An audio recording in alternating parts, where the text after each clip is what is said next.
সমবায় সমিতি দখল করবে কারা?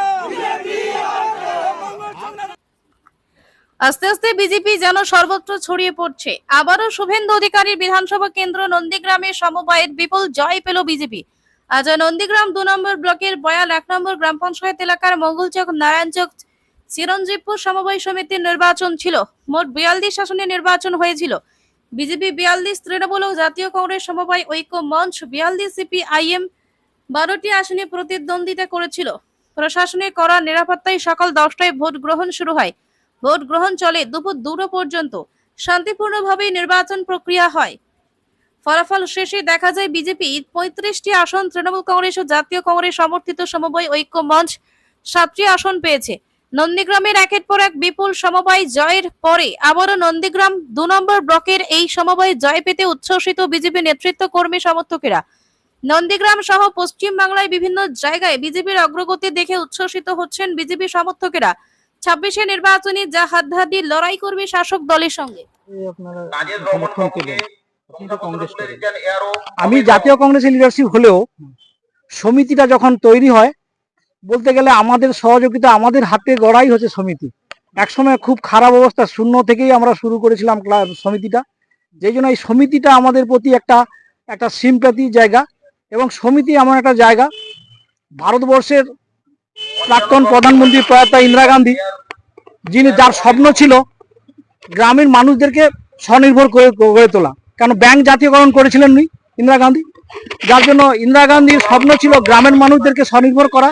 কেন কৃষিজীবী মানুষ, কৃষি প্রধান এলাকা ভারতবর্ষ, যার জন্য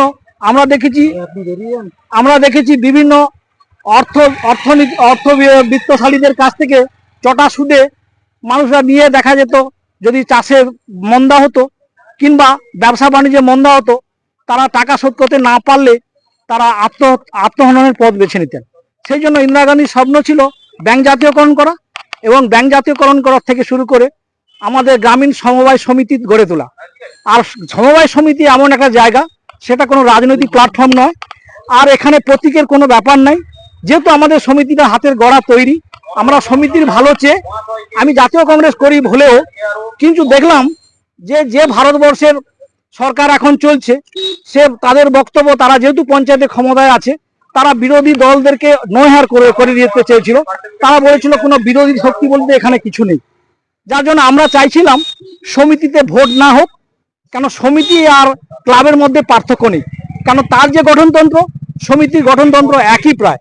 কেন যেহেতু সেক্রেটারি অল ইন অল, সেই জন্য আমরা চাইছিলাম এই ভোটটা এড়ানো যেত এবং 6-7 লাখ টাকা খরচা বেঁচে যেত। কিন্তু যখন যখন রিজিট, তখন রিজিটের জন্য আমরা একটা গোষ্ঠী নিয়ে আমরা লড়াই দিয়েছি। সেখানে কোনো রাজনীতির রং দেখিনি। আমি কংগ্রেস হলেও আমি এদের সঙ্গে সহমত পোষণ করে, কিন্তু জাতীয় রাজনীতির ক্ষেত্রে আমরা দেখেছি আমাদের অনেক ভিন্নমত পোষণ করেন। দেখেছি আমরা বামফ্রন্ট কিংবা আজকে তৃণমূল, যাদের সঙ্গে আমাদের বিরোধিতা থাকা সত্ত্বেও আমরা জাতীয় রাজনীতির ক্ষেত্রে আমরা সহমতের ভিত্তিতে তাদের সঙ্গে আমরা ক্ষেত্র বিশেষে আমরা এক হয়ে যাই। সেই জন্য আমরা সমিতিটাকে আমরা রাজনীতির রঙ্গমঞ্চ গড়ে তুলিনি, আমরা সমিতিকে বাঁচানোর জন্য। সেই জন্য আমরা সমিতিতে এক হয়ে লড়াই করেছি বিরোধী শক্তি হিসাবে।